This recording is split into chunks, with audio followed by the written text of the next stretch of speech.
also is Zeidon Alkinani. He's the founding director of the Arab Perspectives Institute. Zeidon, thank you for joining us. On the one hand, we have Iran saying that the Americans are negotiating with themselves, and then we've got Washington saying, well, Donald Trump anyway, saying that talks are going well and Iran will never have nuclear weapons. Who do you believe? Well, there's certainly a clash of way of viewing how serious these talks are. It's perhaps a back-channel communication via intermediaries. They're saying, the Iranians saying not even indirectly. So hard to believe. Such an escalated conflict that has reflected towards the entire global economy. It's very hard to believe that there aren't any communication whatsoever.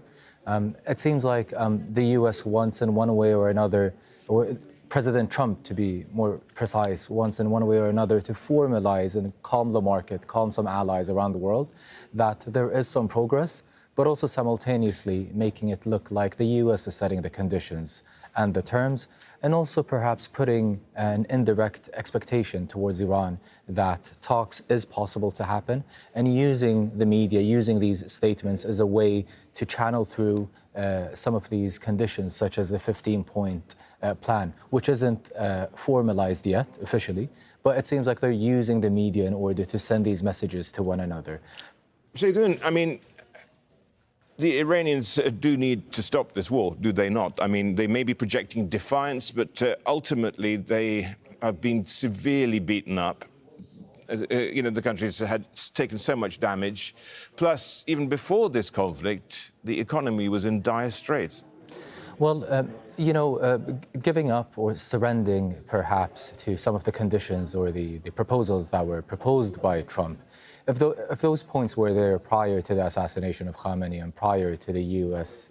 and Israel war against Iran, it would have been much easier. A lot of these points were already in negotiation between Iran and the United States. However, the regime is going through a survival mode. It even wants to prove to its own domestic opposition forces that it won't be harmed or decreased, have its influence decreased by the war.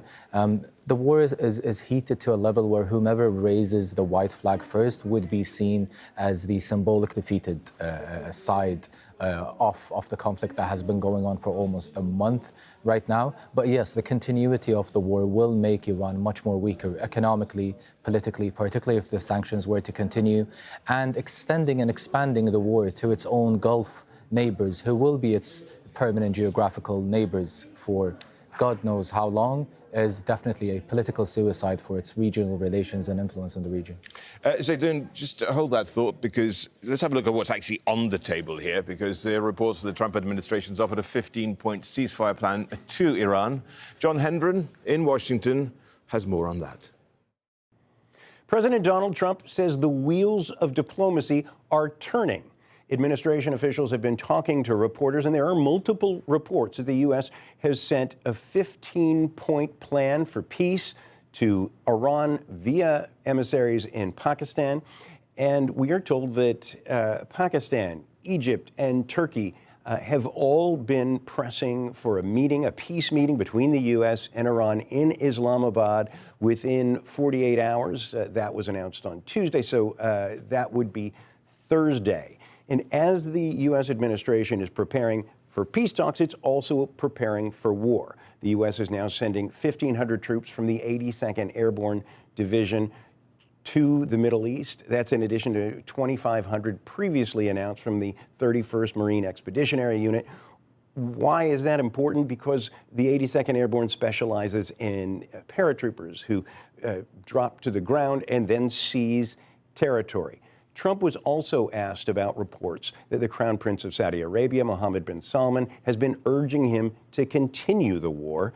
Trump said simply, he's a warrior and he's fighting alongside us. John Hendren, Al Jazeera, Washington.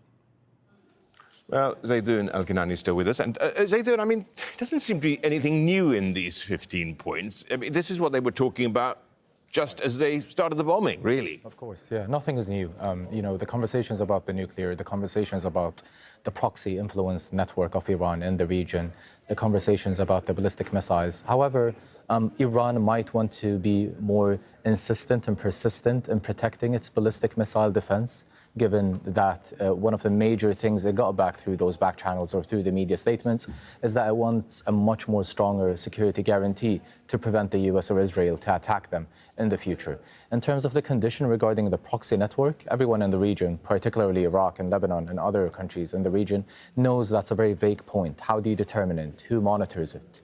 Are we going to look at Iran's influence towards Hezbollah in Lebanon equivalent to its influence towards the Iran factions in Iraq that are very diverse in their objectives and ideologies and practices?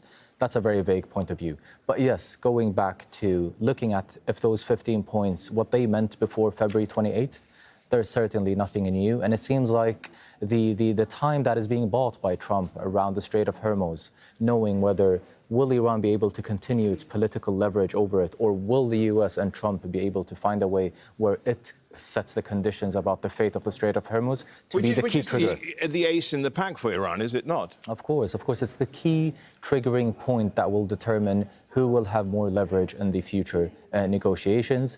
In fact, the issues and the economic crises that led or erupted out of the blockage of the passage of the Strait of Hormuz is one of the most fundamental reasons why Trump has felt such a strong pressure from his Western allies. So then, okay, we look at the day after tomorrow then with regards to this, and because you do represent the Arab Perspectives Institute. So what's the perspective from the regional countries? I mean, they can't trust Iran. That relationship is changed entirely, but then they can't really trust America, who went into this without any consultation whatsoever. Of course, and even if we were to look at the reactions and the transition in the rhetoric of President Trump from a complete surrender to possibly accepting some form of regime change with the same political establishment for the sake of ending a war, wasn't in parallel or in alignment for the interest of the national security of the United States' long-standing GCC allies. It was for the sake of minimizing the economic pressures that erupted from the Strait of Hormuz blockage on the American economy, on the Western economy. Given the global superpower status quo that the U.S. enjoys, it feels like it will face more accountability from different international and regional allies about the economic crises. It's seen to be very disappointing for many regional actors, given that not many of these considerations were put in place prior to attacking Iran without consulting. So the question then is, how do Gulf countries then get their own regional security? Or who can they rely on? Well, there's been a lot of unique conversations that have been much more mature than ever before, which is trying to discuss some form of collective national security frameworks between the different GCC states, trying to bypass and overcome many of the regional differences they may have had for the past few years. And also, they would also, just equally like Iran, would want to ensure more security guarantees from the United States.